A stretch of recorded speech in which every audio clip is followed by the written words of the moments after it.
Alright, y'all, I've been putting this video off and putting this video off. Now it's time to get to it, okay? It's time to get to it. It's a little rainy, dreary day. Let's get into it. So, this is going to be part 2, of the fragrance glossary guide, okay?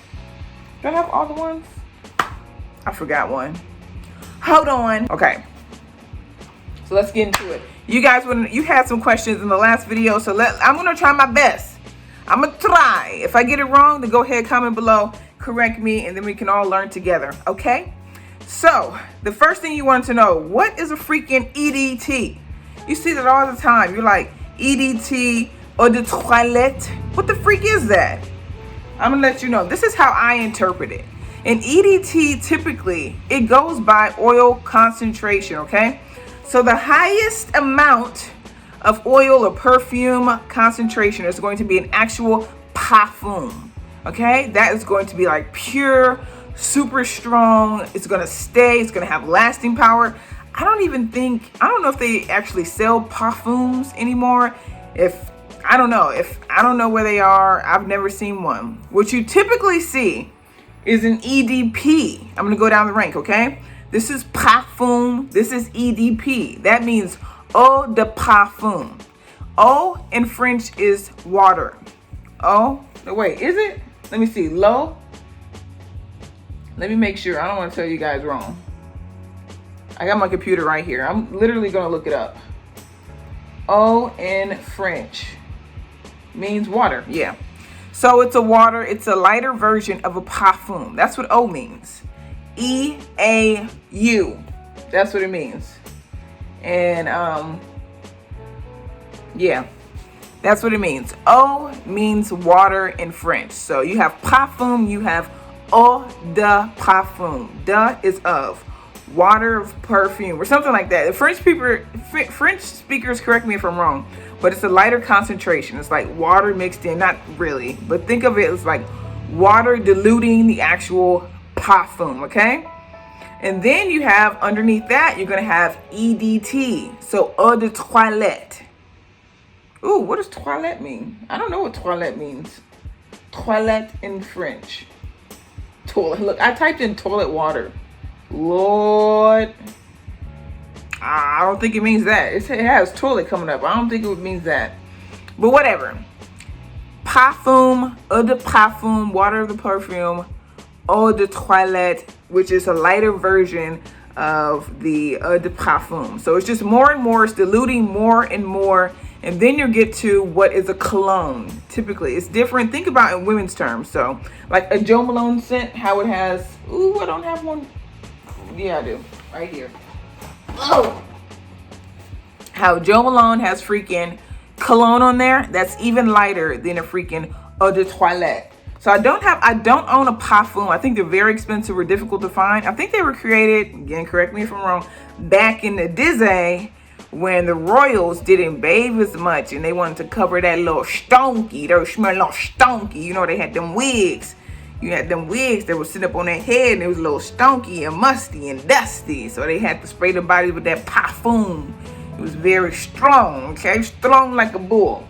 So they have that. That's super potent though, and most people will probably run from that scent. Like we wouldn't be able to handle it today. So that's that level. But what you typically see is going to be an eau de parfum, which again, water of perfume, a little bit diluted, and that is what something like this is. Eau de parfum. This is Fancy by Jessica Simpson. So it has lasting power. There's a little bit higher of a concentration of the actual parfum in there. Okay.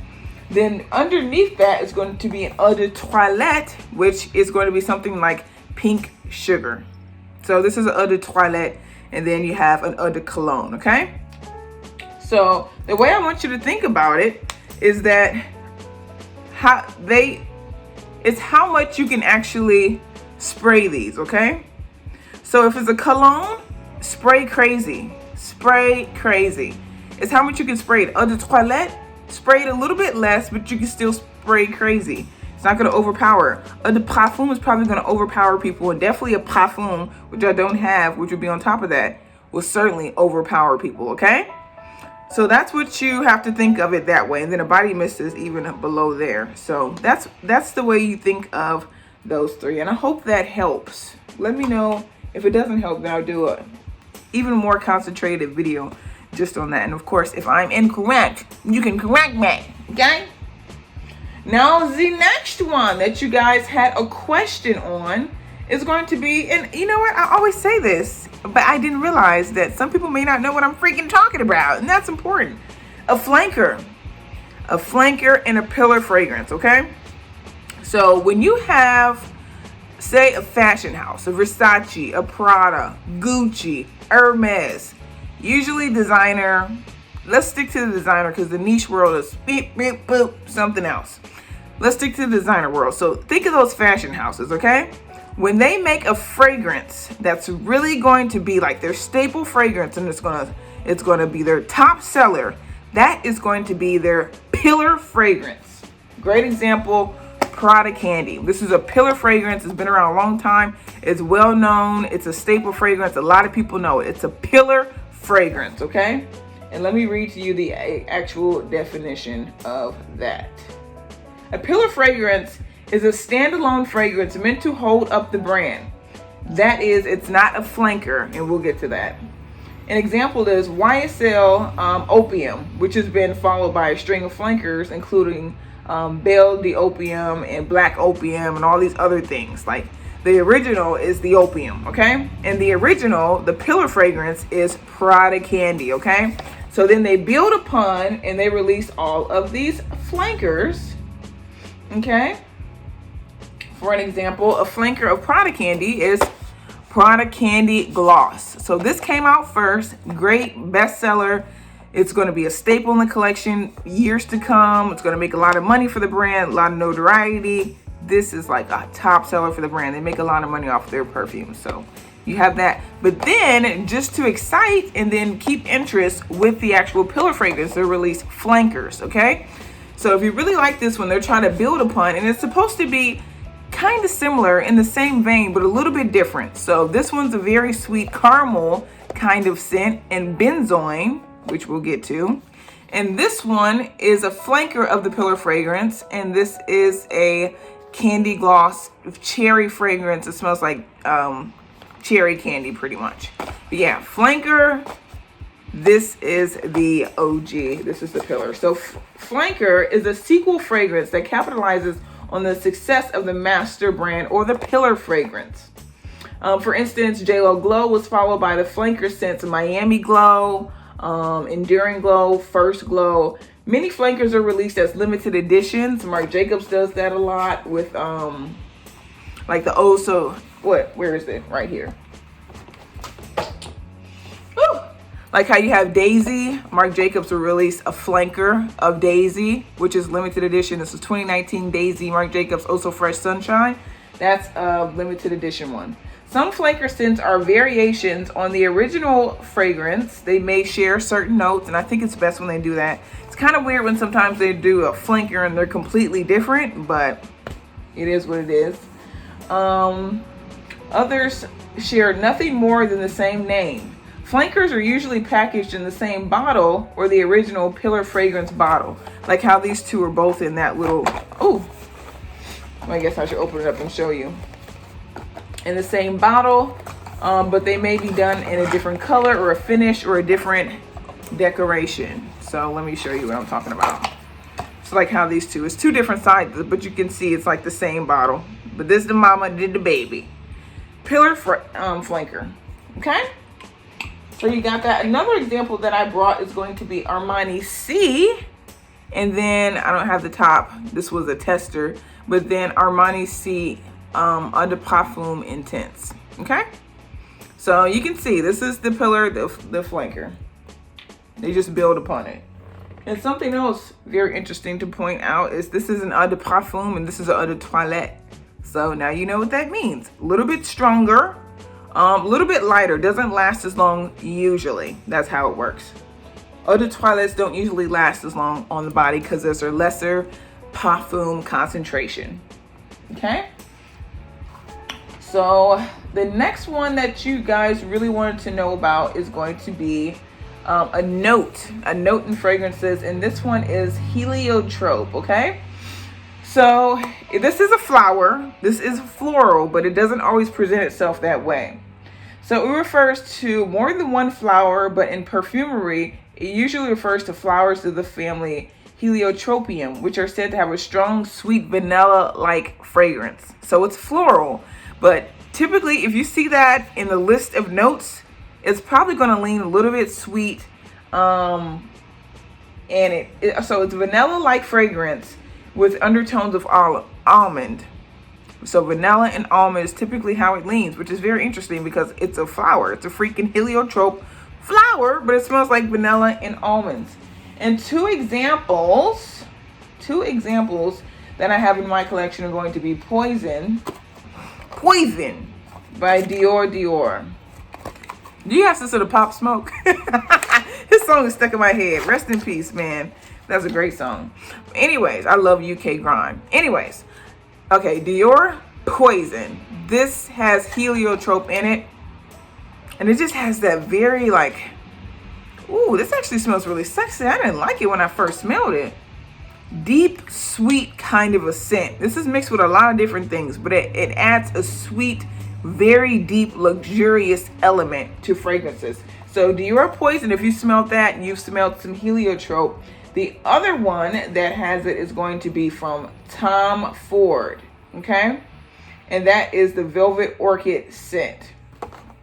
So in this one, it's in the base notes. The heliotrope, the vanilla almond is on the base notes. And the Tom Ford Velvet Orchid, it's in the middle notes. But both of these have like a very deep, both of these fragrances are very deep with just a hint of like a nutty sweetness to it. So if you've smelt these two, then you can kind of get an idea when you purchase a heliotrope fragrance, or if you see it in the notes, that's how it's going to present itself. So don't think just because it's floral, it's going to smell floral.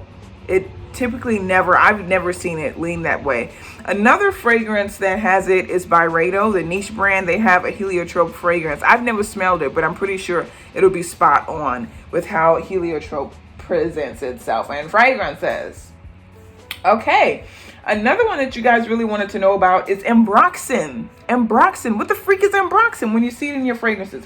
So it's usually musky, amber type animalic scents. And I knew you have a question, but we're not going to talk about it in this one. That's another video. But that's how it usually presents itself in fragrances. And I have two fragrances here that I would like to share with you. So it's a synthetic compound. So similar to, in the last video we talked about aldehydes, how it was like made in the lab, synthetic, not found in nature. This is totally made in the lab. Ambroxan is another one. So aldehydes and Ambroxan, both of those are synthetic compounds, okay? But Ambroxan is a synthetic compound that is created as a replacement for a natural ambergris. That'll be another video. It has a musky, ambery odor, okay? There's a long description that they have here, but let's just leave it at that. So musky and amber usually adds a lot of depth to fragrances and makes it just smell a little bit interesting, a little bit unique. So the two Ambroxan fragrances that I can tell you about, well, one that I have with me and the other one I just tell you about is going to be C by Giorgio Armani. Okay, this one, it has just like there's a muskiness at the base, and the amber in fragrances, how it presents itself, and Ambroxan just grounds things out and adds some depth to fragrances. So that's usually how I found it, and something that just smells a little bit interesting and eclectic a little bit. Like a musky, it's just totally musky, ambery. And it's another really good example is that Juliet Has a Gun, Not a Perfume. How that one smells. Almost sometimes, dare I say, industrial? Just a hint. Just a hint. I know, rock with me. But have you smelled Juliet Has a Gun? Do you ever get like, if you own it, an industrial kind of scent? I totally get that with that one and with C, and that's the Ambroxan in there. So it's going to be an ambery, deep, kind of like, a lot of depth, kind of adds a smooth element, but industrial as well. So yeah, it's really good for like shaping and rounding out the scent and adding some interest. So that's Ambroxan, and that's usually, if you can think of those two fragrances, think about that next time you see it in a fragrance, okay? Now the last one that we have is going to be Benzoin. I know I mentioned it, right? When we just talked about Prada Candy, Eau de Parfum, a pillar fragrance, okay? So benzoin is an oil extracted from a tree, okay? It is a straight, I'm going to butcher this name, straight rax benzoin tree, okay? So it's produced in a tree, and it is a common ingredient in incense and perfumes, and also people use it for medicinal purposes, medical purposes, as an antiseptic, and an inhalant. So I thought that was really interesting. So typically this mimics the smell of vanilla, a vanilla sweet aroma, okay? But a little bit deeper than probably like a light vanilla. It's a very deep vanilla. It's very popular in Asia. People use it a lot for fragrances. It's very popular over there, okay? Another thing that I really wanted to add about benzoin is that it is a balsamic resin. So balsamic just leans, talking about like tree, pretty much extracted from a tree. That's what they're talking about. Yeah, so it has a sweet odor. Some people actually say that it smells like root beer. So I don't know. Let's see if you know what fragrance people always say smells like root beer? Freaking Hypnotic Poison. But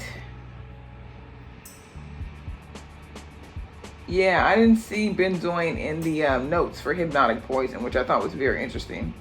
But people always say that this smells like root beer. So that's that. And the two fragrances that I have that smells like freaking that has benzoin is, of course, Prada Candy. It really adds just like a very sweet element to a fragrance.